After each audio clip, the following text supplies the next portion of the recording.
Hello! I'm recreating the Snickerdoodle cookies by CRUMBL. I'm going to start by adding 1 stick of softened butter, half cup of granulated sugar or Monkfruit as a substitute, 2 tablespoons brown sugar, 1 room temperature egg, and 1 teaspoon of vanilla. Mix until well combined. In a separate bowl, we're going to mix the dry ingredients. Add 1 1/4 cup of flour, 2 tablespoons of cornstarch, a 1/4 teaspoon of cream of tartar or lemon juice as a substitute, half teaspoon of baking powder, 1/4 teaspoon of baking soda, and a half teaspoon of cinnamon. Mix until incorporated and then add it to the wet ingredients and mix again.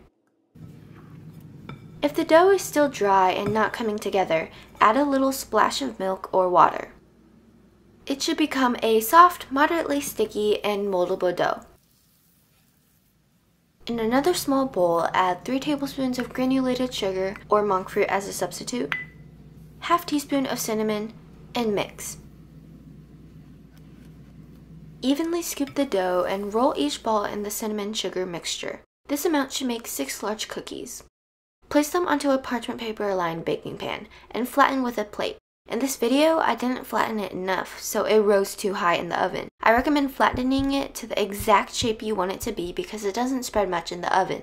Bake at 350 Fahrenheit or 180 Celsius for 12 minutes. I actually did 20 minutes because my cookies were too thick and I may have overbaked them a little. For the classic cream cheese frosting, add 4 tablespoons of very soft butter in a bowl. Mix with an electric mixer. Slowly add 1 cup of powdered sugar. I did this in 3 parts. After the butter and sugar are combined, add 5 ounces of cream cheese. It doesn't matter what temperature the cream cheese is at. Finally, add a half teaspoon of vanilla extract and mix.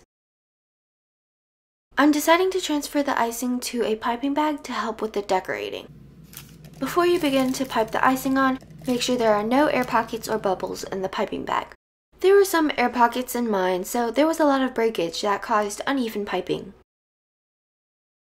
Once you get your desired design, add a sprinkle of the cinnamon sugar mixture to top it off. Although I did overbake my cookies, the frosting definitely helped with the balance. The taste reveals that it's as if it's from CRUMBL itself, so I definitely recommend you give this a try.